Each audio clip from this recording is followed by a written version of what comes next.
What's going on, people? Welcome to Flip Classroom 8th grade U.S. history. This is Mr. Land here. Let's dive into the DOI, or the Declaration of Independence.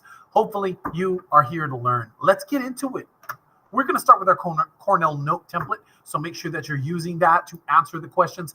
Good strategies is to listen well and to pause, rewind, and to also integrate some reading into your work. So you've got to combine all those skills together, all right? Here's our vocabulary. I'm going to pronounce these here before we begin. Declaration, declaración. Philosopher, filósofo. Es una persona que piensa. It's a thinker. Unalienable, inalienable. Ratified, ratificado. Delegates, delegados, or representatives, representantes. And grievance es una queja. A grievance is a complaint. So pause the video, get those vocab, because we're going to use them a lot here. Notice there under the vocab, I asked you to define one. Define one, please. So the big question is, how does the Declaration of Independence have such a huge influence on how we live? How does it affect us as Americans today? What's in this document? What's in there? Now, there's a lot to parse through, but we're going to try to summarize this shortly, okay? So before we get into the Declaration, what is happening up until 1776 when the Declaration is written? Well, in 1774, the Congreso, the men of the representatives of the colonies get together to ask the king to fix their grievances. And remember, they were pissed off about taxation, and they asked the king to help them fix their problems. Eventually, this does not work. 1775, Lexington and Concord. Remember, they take the L at Lexington, the Patriots do, and they conquer C at Concord. So this is the battle that kind of starts the war, the first battle. And then by 1775, in May, June, the Second Continental Congress gets together again. These men, los delegados, they meet again and they try to make peace with the king, but at the same time, they're also getting ready for war because war seems inevitable. Now, the Second Continental Congress, let's talk about them a little bit. Now, they accomplished some things to help America get itself ready for a potential war, which was already starting and it's beyond looming. So they choose John Hancock to be the president of Congress. John Hancock was a wealthy ship owner. He becomes really important in the future of our constitutional democracy. Then we have Mr. George Washington. He is chosen not as the president. That's John Hancock who's chosen to be the president of the Congress. But George Washington is chosen to be its general of its army, el general, right, of el ejército. So George Washington began his career in American politics not by being the president, but by being the general of the Continental Army. So the year is 1775. Lexington and Concord has happened. So the Second Congress gets together and they're kind of worried that they won't be able to fix this before it turns into full-out war.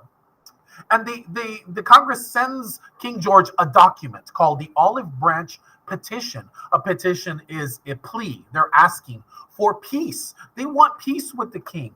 And they're saying, please, pretty please, can we make peace? Because we're trying to make sure that we avoid this full-out scale war. Well, there's King George in the bottom. Now, why is it an olive branch? Olive branches go back to Greek times as a symbol of peace. Peace, guys. So how do you think King George takes this? How do you think he takes the document when he gets it? How do you think he reacts to the Olive Branch Petition?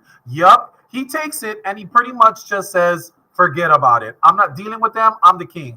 I'm royalty. I'm appointed by God. I don't listen to peasants. And so he pretty much just dismisses them, okay, for lack of a better word. You know what I'm saying? So the Second Continental Congress decides we need to declare ourselves independent. We need to break. So the men of the Committee of Five are asked to write the Declaration.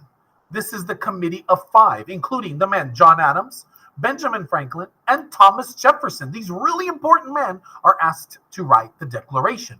But if you already know, only one of these men really becomes its author, and that was Mr. Jefferson. Now, why did Mr. Jefferson become the main author here? He was generally an unknown candidate or delegate to the Congress. He was young at 33 years old, but he was such a great writer. His good friend John Adams, that you see in the picture, he was the person that the Congress wanted to write the letter, the Declaration. And Mr. Adams actually felt that he wasn't the right man because he was from Massachusetts and there was like a lot of fighting there, and he felt that it might create more tension. So he asked his good friend, Mr. Jefferson, to step in as a better writer. And not only that, Mr. Adams, famous quote that he put right there, you are a Virginian, and Virginians should be at the head of this. And I am obnoxious and unpopular. In other words, if he wrote it, people, the king may not like it, or the Congress may not like it if he wrote it. And this was what led to Jefferson being the author of the Declaration, which he did. And he spent 2 weeks writing it. Now, before we present the Declaration, Mr. Jefferson spent time in a house called the Graf House, where he wrote the Declaration. He did many drafts. Now, there were some things that were influencing him. Influence number one comes from a man named Thomas Paine. Thomas Paine was a writer. He was not very successful, but he became successful because he wrote a pamphlet. A pamphlet is like a little book. And in this book titled Common Sense, he convinces the colonists to break up with Great Britain. He says, let's leave them. We need to start our own country. We need to be patriots. We're patriots here. So we need to be patriots, and we need to have our independence, and we need to love our new country. And this pamphlet becomes so freaking popular. Like, it was like wildfire. Everyone was reading it in the colonies. It's like getting that spam text that everybody's just reading at one time. The pamphlet even insulted the king.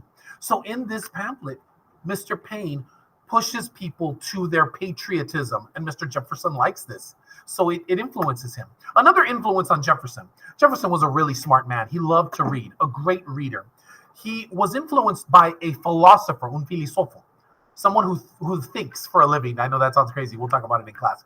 This man's name is John Locke. John Locke. Now, Mr. Locke was a philosopher. And in one of his most famous book, he writes that people, no matter who you are born with something he calls natural rights, derechos naturales, life, liberty, and property. And Mr. Locke makes such an argument that Mr. Jefferson says, yes, people should create government to protect us, to live, to breathe, to have freedom, liberty. And in case of Locke, he says property. So Mr. Jefferson is very influenced in these rights that he thinks people should have. And that was a great influence on him, because these natural rights, he gives them to us in the Declaration. Read these lines from the famous preamble of the Declaration. This is the actual line that I'm taking it from. Look at that picture. We hold these truths to be self-evident, that all men are created equal, that they are endowed or given by their Creator with certain unalienable rights, that among these are life, liberty, and the pursuit of happiness. There are the three natural rights that Mr. Jefferson is giving us in the Declaration. Us, American citizens, us today in our lives, we are given the right to life, liberty, and the pursuit of happiness. These are the unalienable rights that we have, and we owe them to Mr. Jefferson in the Declaration. When do you get these rights? You get them the second that you're born in the United States as a citizen. Think about that. Without even realizing it, Mr. Jefferson has passed on the greatness of what it means to be an American in terms of our freedoms when you were born. Boom, baby comes out, wah, wah, wah. Boom, you got unalienable rights. Los derechos inalienables. You get them. You're born with them. And no one can ever take them away, because that's what unalienable means. They can never go away. Did you know that on July the 2nd, 1776, the Second Continental Congress voted yes to accept the Declaration of Independence? July the 2nd. Think about that. Do we celebrate July the 2nd as a holiday? I don't know. Do we? I don't think so, because we celebrate July the 4th, 1776. On this day, the document was ratified. What does that mean? Ratified means passed, accepted, signed, agreed upon. So all the delegates of the Congress signed the document, and they all agreed and passed. And hello, America's birthday, July the 4th, 1776. America, baby. America. So these delegates, these men, look at all their signatures right there. Do you notice anyone? Do you notice any famous signatures there? Take a look at that. These men knew that they were committing betrayal, treason against the king. What would be the consequences for these men if they didn't win the revolution? Think about that. That would be really harsh. And they signed this document knowing that they were sealing their fate for the future of America. Yeah? Happy Treason Day, you ungrateful colonials, right? That's what the king is saying, because he's pissed off about it. So the document itself is broken up into 4 sections. 4. You can see them listed on the slide here. Now, I know that sounds like a lot, right? We just talked about the natural rights of the Declaration. Now, if you know your rights in the Declaration, that's great. I'm going to focus on the grievances, las quejas que el señor Jefferson wrote down in the Declaration. Now, you should read the Declaration because we're going to do that in class. It's amazing. There's so much complaints going on in there. He's complaining to the king about everything that he and the colonists don't like, and they have reason. Do you think the colonists had a reason to complain? I think they did. So we are going to look at in class at the grievances of the Declaration. We're going to look at some specifically. For instance, one of the grievances, you cut off trade with all parts of the rest of the world. So they couldn't make money. They couldn't make any money because they couldn't sell their goods. Remember Mother England? Remember? You imposed or forced taxes on us without our permission, without our consent. Remember taxation without representation, right? You made us quarter large bodies of troops in our homes. We don't like having troops and redcoats in our homes, sleeping there. Remember that one from the Quartering Act? And you ignored our petitions. We tried to make peace with you. We tried to make it better, and you still ignored us. You still treated us bad. We're going to talk about these in class. You need those grievances for your last question at the bottom. So did you learn? Hopefully you learned. Why was it written? Who wrote the Declaration? What are unalienable rights? What were the influences? Kids, you've been a wonderful audience. If you have any questions, write them down. Don't forget, write one question on the left. Write one question. I'll see you in class. You guys have been awesome. All right? All right. Bye, everybody.